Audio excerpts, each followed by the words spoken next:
Olá! Começa agora o programa Saúde Livre. Esse programa da TV Petrópolis, em parceria com a Comunicação Livre, em que eu quero levar para você aí de casa um pouco sobre saúde. Saúde, inovação. Como é que está esse mundo em que o nosso corpo precisa ser a prioridade? No programa de hoje eu tenho o prazer de conversar com a doutora Maria Tereza Jacob e a gente vai falar sobre cannabis medicinal. Exato. E a gente vai entender por que a cannabis é uma alternativa no tratamento de endometriose. Além disso, a gente vai conversar com o doutor Rufo de Freitas Júnior, ele que é médico mastologista. E a gente vai falar sobre o que é uma reconstrução mamária e por que durante a pandemia houve uma queda do número da realização dessa cirurgia. Fica comigo que a gente volta rapidinho.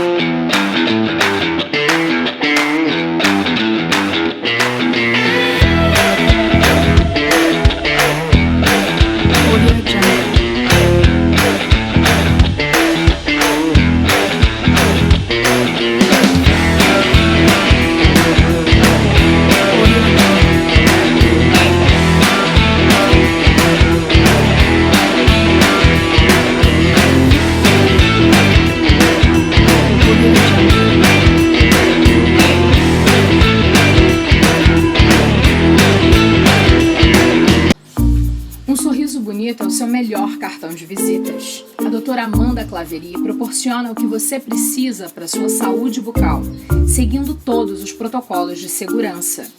Atendimento em todas as especialidades, para todas as faixas etárias, com alta qualidade e segurança comprovada. O sorriso que você deseja está em nossas mãos. Doutora Amanda Claveri, odontologia especializada. Sabe por que faz diferença estudar na educação à distância da Unicesumar? Porque aqui você aprende sem abrir mão dos seus compromissos, como a Ana. Eu estudo nas horas livres e passo mais tempo com a minha filha. Porque você escolhe a graduação dos seus sonhos, tipo a Dani. Hoje eu faço o curso que eu sempre quis e estudo de qualquer lugar. E tudo isso por um preço que cabe no seu bolso. Diz aí, Rodrigo. É, isso aí. Agora eu consigo investir no meu crescimento. Viu só? Estudar na melhor educação à distância do Brasil faz toda a diferença. Matricule-se.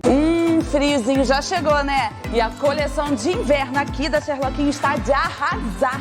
Vamos conferir?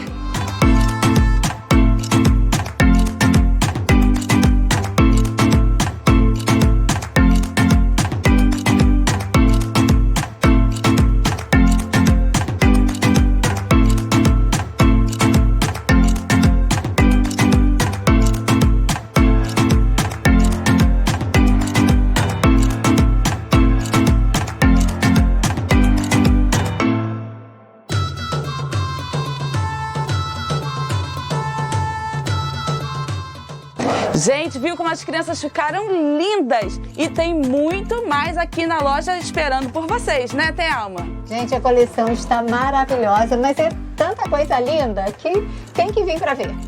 Passa o endereço pro pessoal. Rua Aureliano Coutinho, 67, loja 2, Serra Shopping. E se você preferir, pode chamar no WhatsApp. Fala o telefone pra gente. 98831-1071. Porque aqui na Sherlockinho o seu dinheiro rende mais.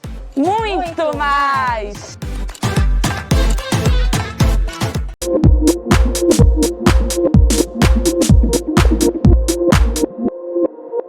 Estou de volta aqui com você, telespectador da TV Petrópolis, no programa Saúde Livre. E hoje eu tenho o prazer de conversar com a doutora Maria Tereza Jacob. Ela é formada pela Faculdade de Medicina de Jundiaí, pós-graduanda em endocrinologia, é isso mesmo. E ela realizou residência médica em anestesiologia, trabalhou no Centro Médico de Campinas, possui título de especialização em anestesiologia, dentre outras várias titulações que fazem com que a nossa entrevistada de hoje venha falar de um tema que talvez para você seja muito estranho, porque você ouviu cannabis. Mas a gente vai falar de uma outra coisa inicialmente. Vamos entender um pouquinho o que é a endometriose, uma doença que atinge tantas mulheres e que causa muita dor, acima de tudo. Seja muito bem-vinda, doutora Maria, é um prazer recebê-la. Obrigada, eu é que agradeço o convite, Carla.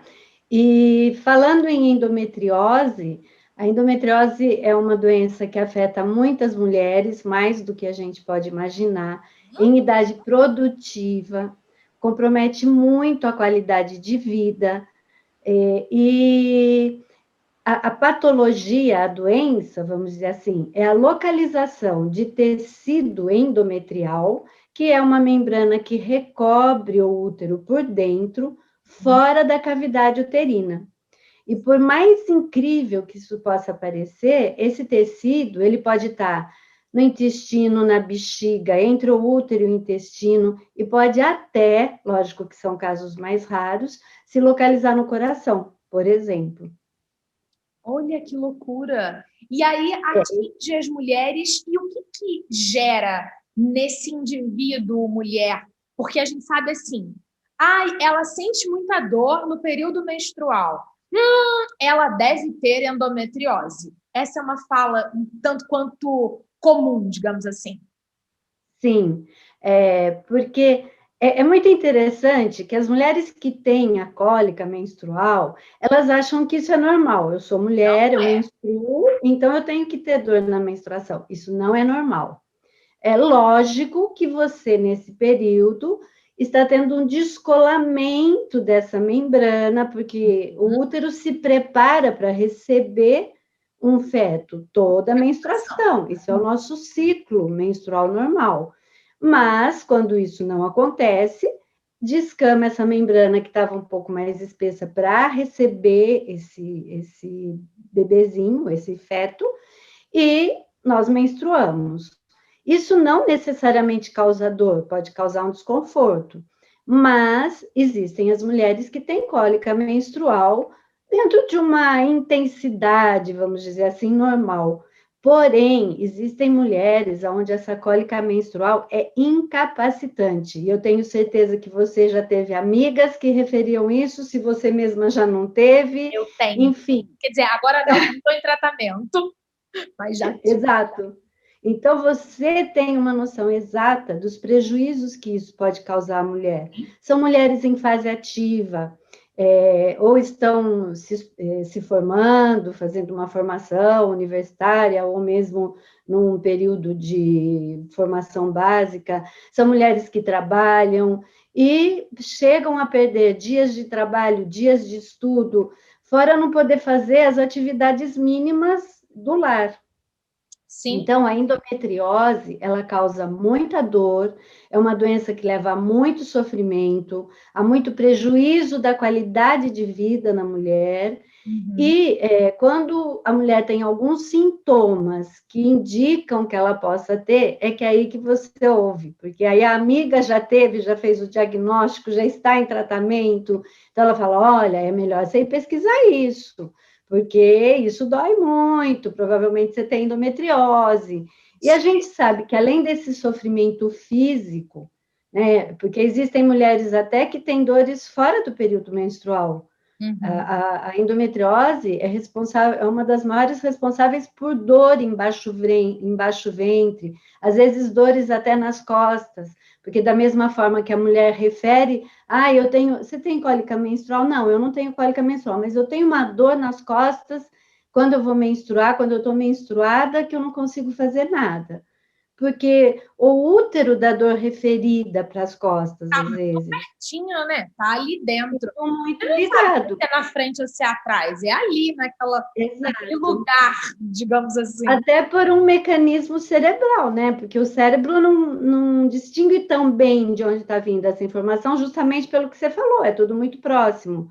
Quando nós temos uma cólica renal, por exemplo, sempre a gente começa pensando que está com dor nas costas. Acho que eu dormi de mau jeito, acho que eu fiz algum movimento errado. E depois vem uma senhora cólica renal que também acaba com a gente. Com certeza. Né? E o mesmo funciona em relação ao útero, em relação ao intestino, eles dão dores referidas para a musculatura. E a endometriose é responsável por muita dor em região pélvica, em região lombar, causando todos esses prejuízos que nós citamos. E até o momento... Desculpa, como? Pode finalizar. E como até o momento nós não tínhamos um tratamento tão eficaz, os tratamentos são, na maioria das vezes, caros, são tratamentos hormonais que levam uma série de outros efeitos colaterais, nem sempre dão a resposta que a paciente esperava, não atende à expectativa dela. E, além disso, também, a endometriose, ela pode ser responsável por casos de infertilidade.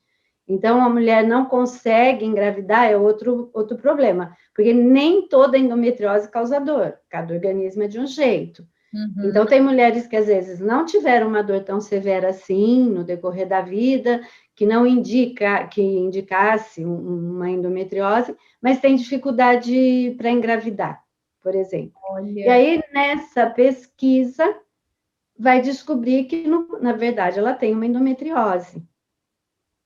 Perfeito.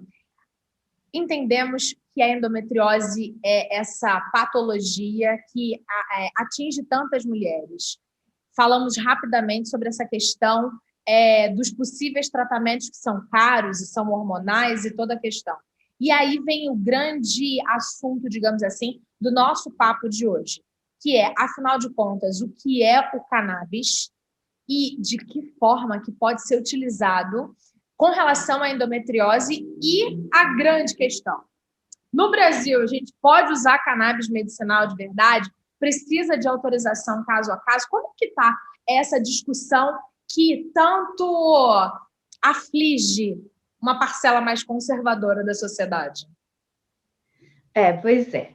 Por que cannabis é um assunto tão polêmico? Porque quando se fala em cannabis, imediatamente nós pensamos na maconha.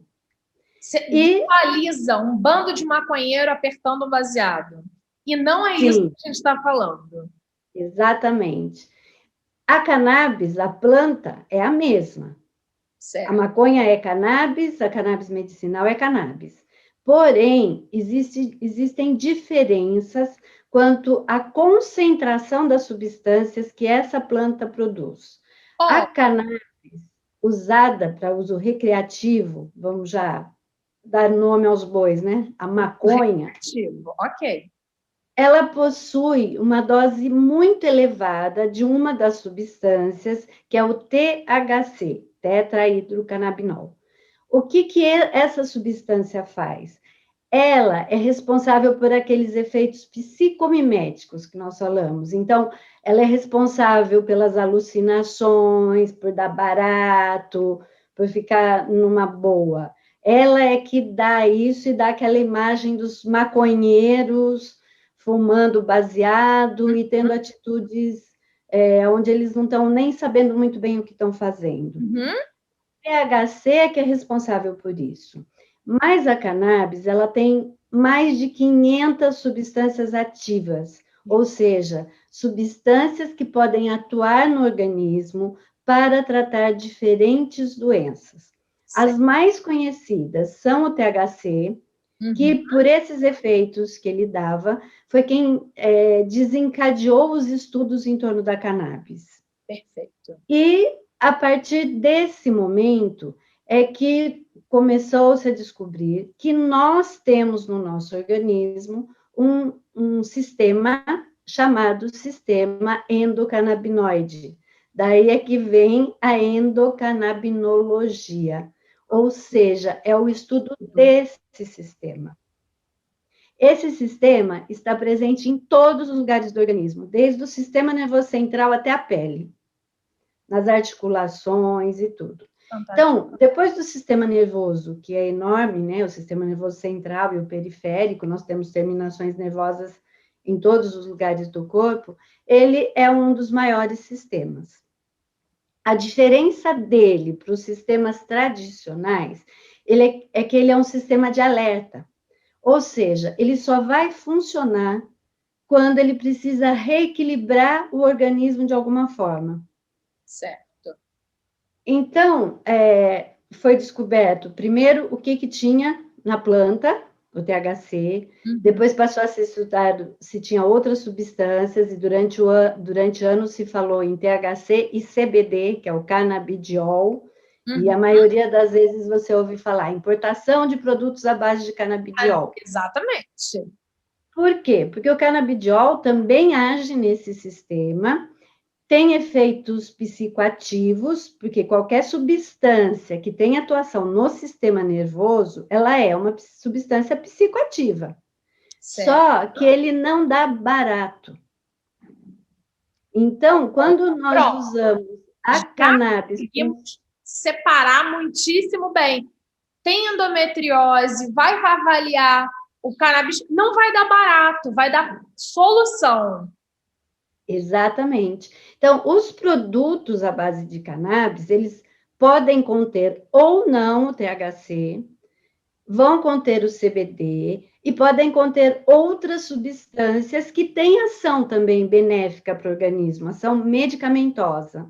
Certo. Então, no caso da endometriose, o que acontece? Nós temos um tecido que começa a se desenvolver fora da sua região normal, que é no interior do útero.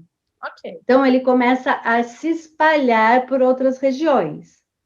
Ele pode estar, como eu disse anteriormente, no intestino, entre o útero e a bexiga, entre o útero e o intestino. Então, ele começa a se espalhar. Como que o sistema endocannabinoide, como que o nosso sistema consegue corrigir isso? Ele tem uma ação que inibe essa proliferação errada do tecido. Certo. Então, ele ajuda não só a esparramar mais, como a reverter. Perfeito. Com isso, e fora essa ação local, falando em sistema, em relação à endometriose em si, ele também tem uma ação no sistema nervoso, no tratamento da dor crônica. E a endometriose é uma dor crônica incapacitante. Sim. E ele, por si só, se a pessoa tem alguma deficiência nesse controle de dor, ele vai reequilibrar esse controle. Então, ao mesmo tempo, ele inibe a proliferação do tecido, ele consegue diminuir aquele tecido que está extraútero e ele consegue controlar a dor crônica.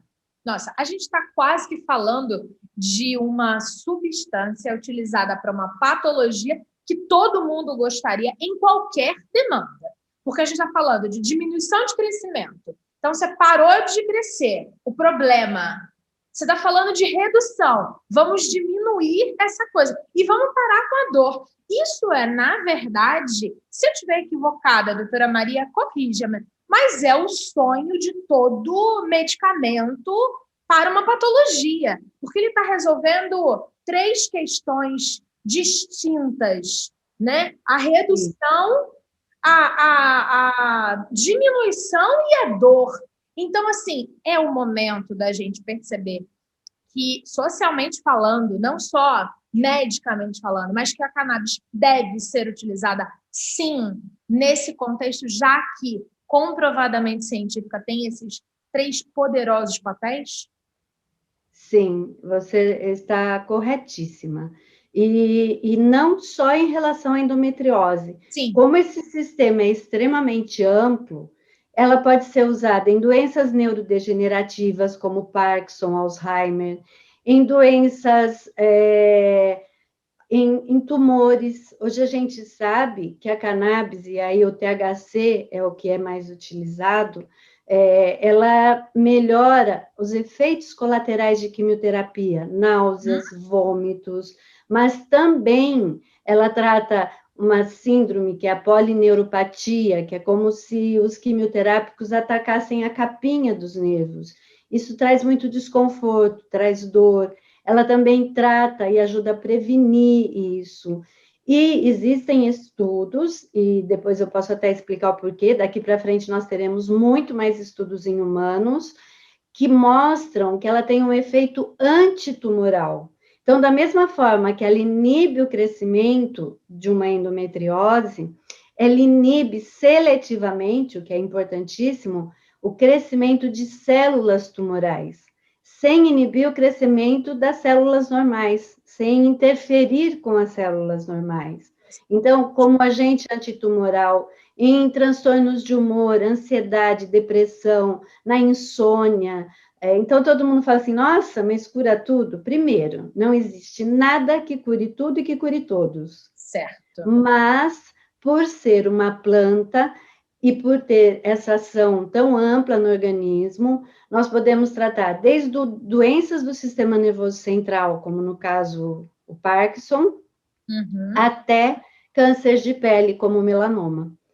E nós temos isso já documentado, nós temos estudos científicos in vitro, ou seja, lá nas plaquinhas, in vivo, mas em ratos com uma genética semelhante a gente, alguns estudos in vivo que ficaram limitados até o final do ano passado. Por quê? Porque a cannabis, pela maconha, era taxada como uma substância extremamente perigosa e aditiva, que induzia muito ao vício. Em dezembro do ano passado, no começo de dezembro de 2020, numa reunião da Organização das Nações Unidas, me perdoe, ela foi retirada dessa classificação e a ONU reconheceu o valor medicamentoso da cannabis. Com isso, nós vamos poder ter muito mais estudos em vivo, em humanos, atendendo aos requisitos atuais da medicina baseada em evidência, com estudos randomizados, controlados, placebo, e tudo isso que nós já sabemos, porque durante todos esses anos as pesquisas em torno da cannabis não pararam. Sim. Israel, por exemplo, é um dos países que mais estuda cannabis. O Dr. Michelin, em 1950, foi quem começou toda essa pesquisa na década de 50 e nos fez conhecer o THC, o CBD, os receptores de organismo. Pesquisa. Então, quer dizer, você vê que é uma coisa bem comprovada. Então, qual seria, voltando lá no início, né, a diferença básica? A cannabis medicinal pode ter todas essas substâncias que a maconha tem, em concentrações diferentes. As outras, por exemplo, o CBD e outros canabinoides combatem esses efeitos do THC. Então, nós podemos usar o THC, que é importante para dor, é importante em tratamento oncológico, em doses controladas, com um efeito benéfico, sem os efeitos adversos. Perfeito. A gente está chegando no final desse nosso bate-papo de hoje. E com certeza a gente vai falar mais de cannabis no programa, porque eu tenho certeza também que aqui na TV de Petrópolis as pessoas têm um pouco de medo do cannabis, mas eu não tenho. Estou achando muito interessante a gente falar sobre essa demanda. E aí a minha última questão é a seguinte: já está aprovado o uso de cannabis, a cannabis medicinal para as mulheres com endometriose? O que elas devem fazer nesse momento em que elas estão falando assim, nossa, existe uma possibilidade nova de tratamento para essa patologia? Bom, o primeiro passo, agora que vocês da mídia estão fazendo essa divulgação, que é importantíssima, essa desmistificação, sim, é a pessoa, o paciente, buscar um médico que conheça, que seja especialista em medicina canábica, em sistema endocannabinoide. Ele vai fazer uma consulta tradicional, a consulta médica não muda, com uma boa anamnese, para determinar se realmente aquele paciente tem indicação, se ele poderia se beneficiar do medicamento. A partir desse momento, de acordo com o perfil do paciente e com a patologia, no caso a gente está falando em endometriose, o médico vai fazer uma prescrição, uma receita. Com essa receita, o paciente entra no site da Anvisa, preenche um formulário para importação de produto à base de canabidiol. Hoje em dia, até por conta da pandemia, aumentou muito o número de prescrições e a procura pela cannabis medicinal, porque aumentou ansiedade, aumentou depressão, aumentou insônia, aumentou dor crônica. um processo que antes a Anvisa levava 50 a 60 dias para julgar, até final de 2019, atualmente, em 7 a 10 dias, ela já dá o parecer favorável. A pessoa pode entrar no site do laboratório, nós temos vários laboratórios do exterior que trazem a medicação para o Brasil. Perfeito. Ela efetua a compra pelo site, parcela em real no cartão, do jeito que for melhor para ela, e ela vai receber esse medicamento em casa. Ótimo. Com a autorização da Anvisa acompanhando, para ela poder viajar para onde quiser, carregando aquela autorização, mostrando que aquilo é um medicamento que está tratando a saúde dela e não uma droga ilícita, e ela começa o tratamento. Eu acho importante, nessa sua última pergunta, destacar uma coisa. Cannabis é medicamento. Cannabis medicinal é um medicamento como outro qualquer, como o remédio que nós tomamos para pressão, para o diabetes, para a tireoide. A partir daí, mesmo ela sendo uma planta, ela tem que passar por todos os processos necessários para um medicamento de qualidade, seguro e eficaz. Então, hoje está tramitando de novo um projeto de lei para permitir a produção de medicamentos à base de cannabis no Brasil. No Brasil. Ótimo, para a gente parar de pensar em importar. Sim. Grandes vantagens. Primeiro, você passa a ter esse medicamento na farmácia. Hoje nós temos pelo menos 2 produtos, mas são caríssimos. E são 2 opções só. E como eu falei, você vai escolher qual medicamento você usa de acordo com o perfil do paciente e com a patologia. Então, eu tenho que ter uma opção maior na minha mão. A partir desse momento, nós passaremos a ter. Mas isso tem que ser feito de uma maneira séria e responsável. Ótimo. Então, eu sei que eu estou prescrevendo um medicamento, eu preciso saber exatamente o que contém aquilo que eu estou prescrevendo. Tanto você imagina, eu estou falando em quase 500 substâncias. Sim. Quais essas substâncias que estão lá dentro, em que concentração, porque de acordo com cada patologia e de acordo com cada paciente, isso é individualizar tratamento. Isso é a base da medicina. Eu preciso ter um medicamento específico que eu conheça tudo que está lá. Nós não podemos esquecer que nós estamos lidando com plantas. Então, assim, eu posso ter contaminação por coliformes fecais, eu posso ter por salmonela, eu posso ter por metais pesados, por agrotóxicos. Então, desde a escolha da semente, técnica de plantio, colheita, produção, armazenamento, empacotamento, tudo isso vai determinar, até o produto final. Tudo isso vai determinar a qualidade. Então, assim, nós já temos como importar, facilitou muito, antes nós tínhamos que fazer um relatório justificando que você, Carla, tem endometriose, não respondeu bem a tratamento habitual, usou isso, fez cirurgia, fez tratamento hormonal. Como não teve resposta, eu estou prescrevendo a cannabis medicinal, papapá. Hoje, eu faço a minha prescrição, que é soberana, se eu sou médica. Sim. Fiz um diagnóstico, eu não tenho que justificar isso para ninguém. Perfeito. Eu estou apta a prescrever. Eu faço a prescrição, independente se é para epilepsia, se é para endometriose, se é para doença oncológica. Você entra no site, faz o seu processo e importa o medicamento. A partir do momento que nós tivermos isso aqui, primeiro, nós vamos ter lá na farmácia. Você vai com a minha receita lá e vai comprar. Então, é imediato, você não tem que esperar todo esse processo.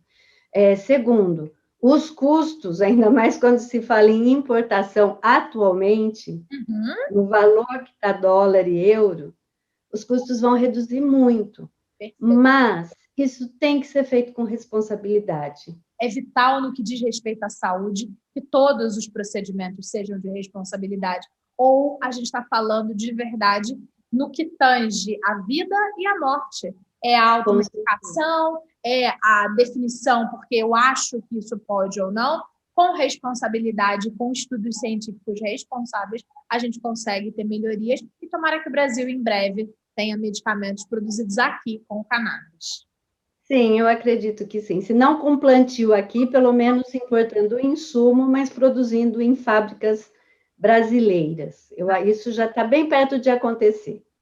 Quem sabe até nesse ano. Foi um imenso prazer conversar com a senhora, falar um pouquinho sobre os avanços da utilização da cannabis, caindo, jogando por terra uma questão tão esdrúxula, o preconceito. A gente precisa entender que a saúde é muito mais importante do que os nossos paradigmas pessoais. Foi um prazer. Prazer foi meu, eu agradeço o convite e estou à disposição para falarmos mais sobre esse assunto tão polêmico. Vamos, com certeza, falar. Muito agradecida. Você Um abraço. fica comigo, porque a gente volta rapidinho após os nossos intervalos.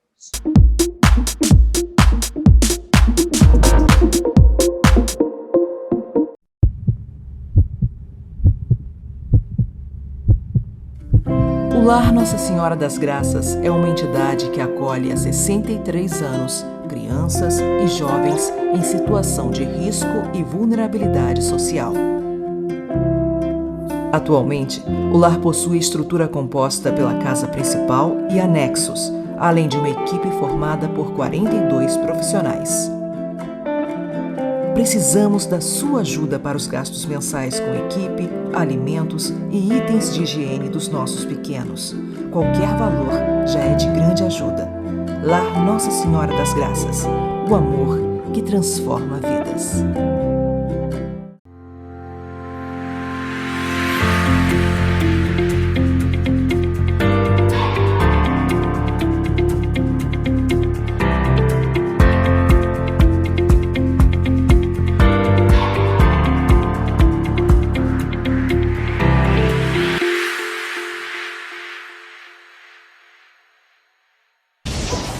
Não tenha mais pesadelos com as roupas sujas.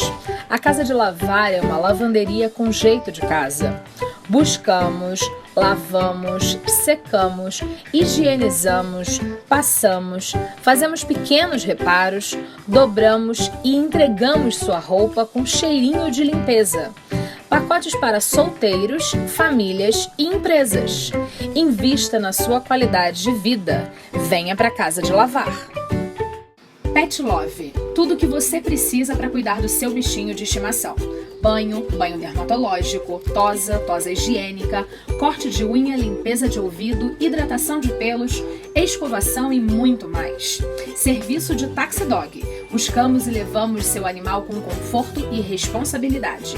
Equipe treinada e profissional. Venha conhecer nossas instalações pessoalmente. Pet Love, o cuidado do seu pet está aqui.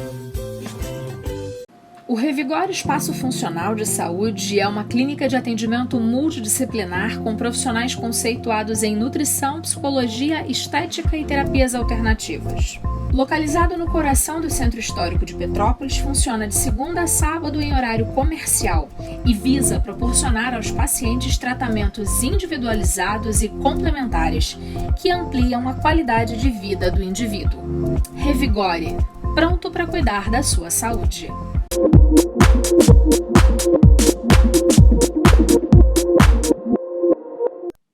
Estamos de volta com o programa Saúde Livre. E nesse bloco eu tenho o prazer de conversar com o Dr. Rufo de Freitas Júnior. Ele que é médico mastologista, membro da Sociedade Brasileira de Mastologia e presidente da Rede Brasileira de Pesquisa em Mastologia. Hoje a gente vai falar sobre um assunto muito interessante que me agrada pessoalmente. A gente vai falar sobre as cirurgias de reconstrução mamária. Seja muito bem-vindo, Dr. Rufo, muitíssimo agradecida pela sua participação no nosso programa. Carla, é uma honra estar com você e com todos que nos assistem. E, na verdade, é um privilégio, né, poder falar sobre um tema que, para mim, é tão importante e que certamente também interessa milhares de mulheres brasileiras. Com certeza. Vamos lá. O que é a reconstrução mamária e qual é a importância desse procedimento quando a gente fala no âmbito social? Muito bem. Uma mulher, quando tem, de uma maneira geral, câncer de mama e, eventualmente, ela precisa ter a mama removida, né, uma cirurgia chamada mastectomia, então, há vários anos atrás, não se tinha nada para fazer. Ela ficava mutilada e era isso. Isso aconteceu, por exemplo, com minha mãe, há mais ou menos 45 anos atrás.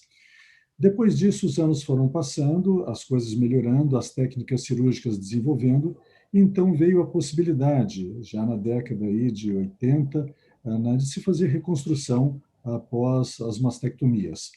E isso foi veio sendo desenvolvido, várias técnicas foram utilizadas, as complicações reduziram e virou lei no país, de forma hoje que uma mulher que tem um infortúnio, primeiro de ter câncer de mama, e segundo, porque qualquer razão, ter o infortúnio de ter suas mamas removidas, ou uma das mamas removidas, então é um direito dela, por lei, né, dentro do Brasil, que ela tenha essa mama, que ela tenha a sua mama reconstruída. De uma maneira geral, a reconstrução é feita, podendo ser com prótese, eventualmente com expansor, quando se coloca uma borracha plástica que vai se inflando com o soro fisiológico até ele atingir um volume que nós precisamos, para cada um ter as suas indicações, ou eventualmente com o próprio tecido da paciente, incluindo a gordura e músculo. Então, essas são técnicas que são hoje bem conhecidas por mastologistas, por cirurgiões plásticos, e que fizeram, Carla, e têm feito a grande diferença na saúde da mulher que desenvolveu câncer de mama no país e no mundo como um todo. Quando a gente fala em mastectomia, e aí, assim, talvez o telespectador de Petrópolis saiba, mas eu trabalho com a questão da comunicação com relação ao câncer há muitos anos. E aí, por isso, algumas palavrinhas são razoavelmente comuns para mim. Mas quando a gente está falando em mastectomia, a gente está falando que tirou o peito inteiro, não é isso? E exatamente. Uma coisa que chama quadrantectomia, é isso? Quando tira um quadrante, que é um pedaço. Como se a gente dividisse literalmente a mama em 4 e aí tem os pedacinhos. A reconstrução mamária, ela é apenas para as mulheres que retiraram a mama integralmente, seja ela esquerda ou direita, ou também a reconstrução para quem tirou um pedaço da mama? Excelente pergunta. É muito bacana isso, porque quando se tira um pedaço, um quadrante, ou quadrantectomia, ou setorectomia, porque se retira um setor, é necessário também, dependendo do volume que sair, né, e eventualmente se a mama não for muito grande, que seja reconstruído. Mas para isso nós damos o nome de reconstrução por oncoplastia. Então, a onco de câncer e plastia de plástico. Então, seria uma reconstrução, né, remontando uma mama depois da perda de parte dessa mama pelo câncer.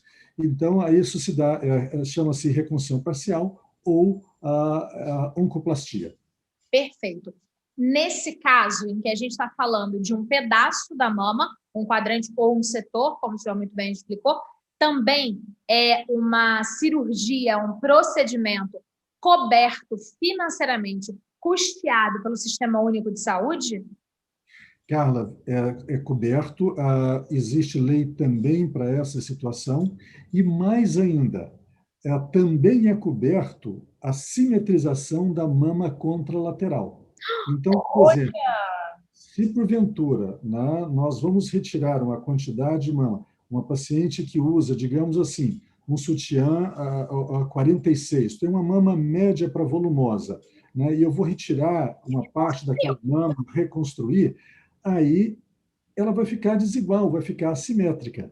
E nós, então, fazemos a simetrização da mama contralateral, que também é um procedimento que faz parte da oncoplastia e também é coberto, felizmente, pelo Sistema Único de Saúde. Fantástico. Talvez você, telespectador, tenha se perdido com algumas palavras, mas eu achei muito interessante que o Dr. Rufo explicou para a gente. É o seguinte, tirou um pedaço daqui, não vai ficar do mesmo tamanho, porque, em via de regra, a gente espera que os seios sejam razoavelmente do mesmo tamanho. Por mais que eles nunca sejam quando eles são 100% naturais. Mas a gente está falando de uma questão que vai além da saúde, vai também dessa questão social que tem a relação das mamas, né? Então, assim, não dá para você ter um peito 46 e um outro 52. Então, também fazer com que eles tenham similaridades, ou seja, que eles tenham mais ou menos o mesmo tamanho, é um procedimento hoje coberto em casos de pacientes oncológicos que perderam, de alguma forma, um pedaço ou a mama integral. Muito legal, doutor Rolfo. Isso me leva a um próximo questionamento que tem a ver com as mulheres que foram diagnosticadas, tiveram que fazer suas mastectomias agora nesse período de pandemia e as que já estavam na fila para a reconstrução mamária, que é um procedimento que, até onde eu tenho conhecimento, pode ser feito concomitante com a retirada da mama ou então posteriormente. E aí a questão, como é que está o sistema de atendimento para as nossas mulheres que tiveram câncer de mama? Está fazendo simultaneamente? Faz depois? Como é que está isso na pandemia? Eu posso dizer o seguinte, que nós temos uma monitoração bem interessante, né, e que tem havido um aumento grande das reconstruções, né? Por exemplo, para você ter uma ideia, em 2008, apenas 15% das mulheres eram reconstruídas. Em 2017, isso já passou para mais de 30%. E vinha bem subindo 2018, 2019. Depois a gente fala um pouco a respeito dos motivos que fizeram com que houvesse, né, esse aumento, além, obviamente, da imposição da lei. Mas o que aconteceu em 2020 passou a ser algo diferente. Para vocês terem uma ideia, vamos falar primeiro de mamografia e depois da reconstrução. Pelo SUS, foram feitas no Brasil, de 50 a 69 anos, 2.600.000 mamografias em 2019. Em 2020, esse número caiu para 1.600.000, uma redução de 40%. Obviamente, redução de 40% significa que também houve menos tratamentos, né, em termos de câncer de mama. E o que foi mais interessante notar, Carla, é que, à medida que a pandemia foi acontecendo, então, parte dos cirurgiões brasileiros, estimulados pelos números que nós estávamos encontrando, né, e mesmo sabendo da questão da lei da necessidade de reconstrução, mas parte deles, em torno de 40% dos cirurgiões, preferiram fazer ou deixar a reconstrução, principalmente pós-mastectomia, para um segundo momento, né? Não fazendo de imediato, ou seja, da maneira que você explicou, como bem explicou, ao mesmo passo que se retira a mama, se reconstrói. Essa é a imediata. Então, houve uma perda grande e o motivo disso foi a dificuldade que nós passamos a ter com os insumos, com o material de cirurgia e principalmente com os leitos de UTI. Obviamente, uma cirurgia de reconstrução, ela acaba tendo a complexidade maior. Então, com isso, nós precisávamos fazer com que a paciente, ainda com câncer, mesmo durante a COVID, fosse operada, não postergasse o seu tratamento, mas, por vezes, tendo que fazer uma opção em deixar essa reconstrução para um segundo tempo. E aí, o que é pior? Naquelas que estavam na fila que já tinham tido a mama retirada, né, e que aí já estavam marcadas para fazer a sua reconstrução, nós tivemos que interromper. Várias cidades, aí foi diferente, cada cidade em um momento diferente, de acordo com o que a pandemia, de acordo com o que o surto da pandemia foi se instalando, né, e foi alastrando naquela região, naquela cidade. Então, nós fomos impedidos, né, e foi correto isso, de fazer cirurgias eletivas, ou seja, cirurgias planejadas. E por mais que tenha a dor da paciente que retirou aquela mama, naquele momento, deixou de ser o mais importante para que os pacientes com Covid tivessem prioridade, para os pacientes que estivessem sendo tratadas, submetidas a cirurgia de câncer naquele momento, fossem priorizadas, ou seja, cirurgias de emergência e de urgência. Então, com isso, essas pacientes de 2020 certamente passarão a voltar a ter suas possibilidades de reconstrução agora em 2021, se Deus quiser. No segundo semestre, agora com a vacinação, a gente já tem aí um diferencial que nós poderemos voltar a trabalhar de maneira mais efetiva nessa reconstrução tardia. Perfeito. A questão da reconstrução tardia ela é um fato, pode ser anteriormente à pandemia, era uma escolha do paciente, da paciente e do médico num processo de avaliação, e agora a gente conseguiu entender muitíssimo bem por que, então, que a gente teve uma redução tão drástica do número de reconstrução mamária no Brasil. Agora, uma questão que eu queria saber, doutora, é a seguinte, quais são as pacientes aptas para reconstrução? Existe alguma questão sine qua non de que paciente X não pode fazer a reconstrução por algum motivo específico? Ou toda mulher mastectomizada pode efetuar a reconstrução mamária? Nós temos é muito interessante a sua pergunta. Nem toda mulher pode ser submetida à reconstrução imediata, né? Então, nós temos que avaliar 2 fatores importantes aí. Um é a questão da paciente, da condição clínica dessa paciente. Por exemplo, pacientes que são cardiopatas, que têm doenças do coração muito agressivas, né, muito intensas, ou que têm doenças do pulmão também, e que podem colocar a vida dela em maior risco, então, essas são aconselhadas. Nós optamos por cirurgias menores, e, dentre essas cirurgias menores, tentamos deixar a reconstrução para que, se ela seja feita, na fase posterior. Então, esse é o primeiro aspecto. O segundo aspecto está relacionado à questão do tumor propriamente dito. Então, por exemplo, se essa paciente precisa fazer, dependendo do tamanho do tumor, ou dependendo da condição clínica que nós temos no local, às vezes nós não conseguimos indicar uma reconstrução imediata. Então, aí, nesse caso, fazemos todo o tratamento, retiramos a mama, principalmente se forem tumores muito agressivos, e acabamos, né, quimioterapia, radioterapia, passamos por toda essa fase oncológica, que para essa paciente vai ser mais importante, e depois, então, trabalhamos em um tempo, pelo menos tentamos trabalhar em um tempo posterior, para que seja feita uma reconstrução tardia. Perfeito. Para finalizar esse nosso bate-papo, toda mulher que em algum momento foi mastectomizada e ainda não fez a sua recuperação, o seu trabalho, a sua reconstrução mamária, o que o senhor indicaria para ela que está assistindo a gente e que decidiu agora que quer fazer a reconstrução? Quais são os passos para avaliação para a reconstrução mamária?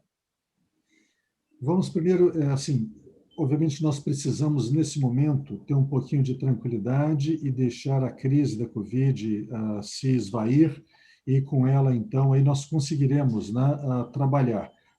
É importante que nós continuemos treinando os nossos cirurgiões para que eles tenham a expertise de fazer essa reconstrução. Isso é muito importante. É importante, meninas, que o SUS e que vocês façam pressão, né, nos nossos governantes, para que possam influenciar o SUS e que tenham próteses e expansores adequados para que sejam feitas essas reconstruções, né? E, a partir daí, o que basta é a vontade da mulher. Uma vez que ela tenha essa vontade, não importa quanto tempo atrás ela tenha feito a mastectomia, ou seja, submetida à mastectomia, há um mês ou há vários anos atrás, mas na medida que ela sente agora a necessidade de fazê-lo, então, Carla, ela deve procurar, né, o seu mastologista, conversar com ele, bater um papo, e ele então vai trabalhar com a sua equipe, vendo qual vai ser o melhor momento de reconstruir aquela paciente, né? Então, sempre lembrar, isso é fundamental, mas às vezes tem que ter um pouquinho de paciência para que encontre o momento certo, né, o tempo certo do centro cirúrgico, com a prótese correta, com o cirurgião que esteja ali adequado e pronto para fazer a reconstrução dessa mulher. Mas o fato é que, uma vez que ela tenha vontade e que ela tenha condição clínica, Carla, de ser submetida a essa reconstrução, ela merece e pode ter a reconstrução feita pelo Sistema Único de Saúde ou por qualquer plano de saúde no país. Maravilha. Doutor Rufo, muitíssimo agradecida pelo bate-papo. Foi um imenso prazer. Agradecida por trazer todas essas informações para a gente e compartilhar com o nosso telespectador da TV Petrópolis. Uma honra, mais uma vez, como eu disse, e espero que as nossas mulheres consigam, né, fazer a sua reconstrução e que, ainda que sejam sobreviventes de câncer de mama, que vivam longamente e vivam com satisfação. O meu abraço a cada uma de vocês. Obrigada. Fica com a gente, que a gente volta logo após o intervalo.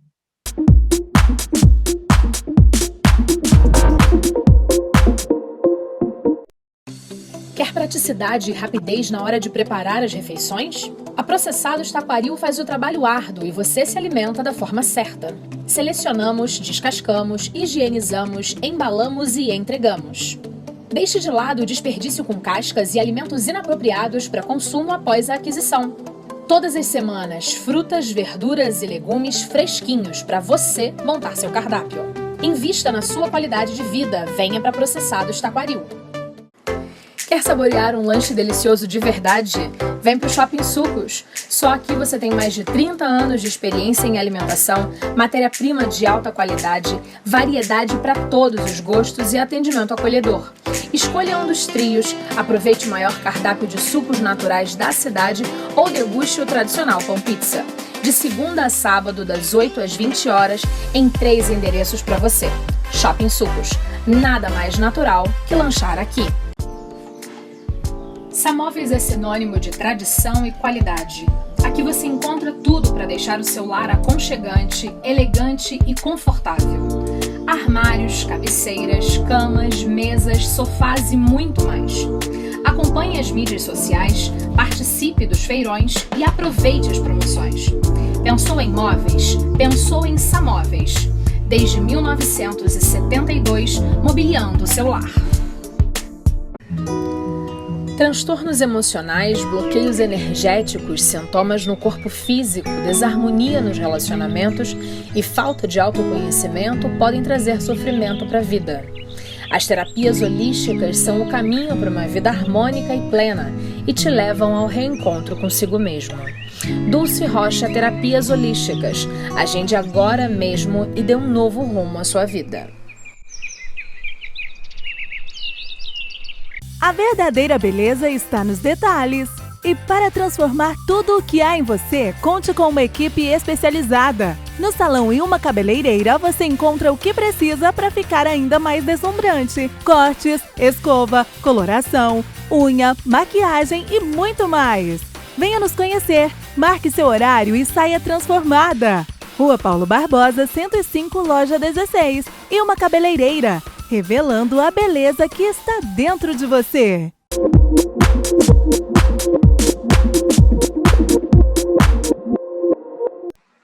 Eu tô de volta, mas estou de volta para te dizer até a próxima semana. Eu espero de verdade que você tenha apreciado o programa de hoje e que as informações que eu tive a alegria de compartilhar com você tenham sido úteis e sejam úteis de verdade nesse seu novo momento de pensar a saúde. Se gostou do que assistiu, compartilha e segue a gente. Você pode seguir através do Instagram, @comunicacãolivre, que é a minha empresa, ou então a TV Petrópolis, no @TV Petrópolis. Mas se quer seguir um pouco mais de perto, não só os trabalhos, mas também um pouco de mim, @carlacoelho.jornalista. Nós temos um encontro marcado aqui na TV Petrópolis em breve. Fica ligado na programação. Até a próxima. Tchau, tchau.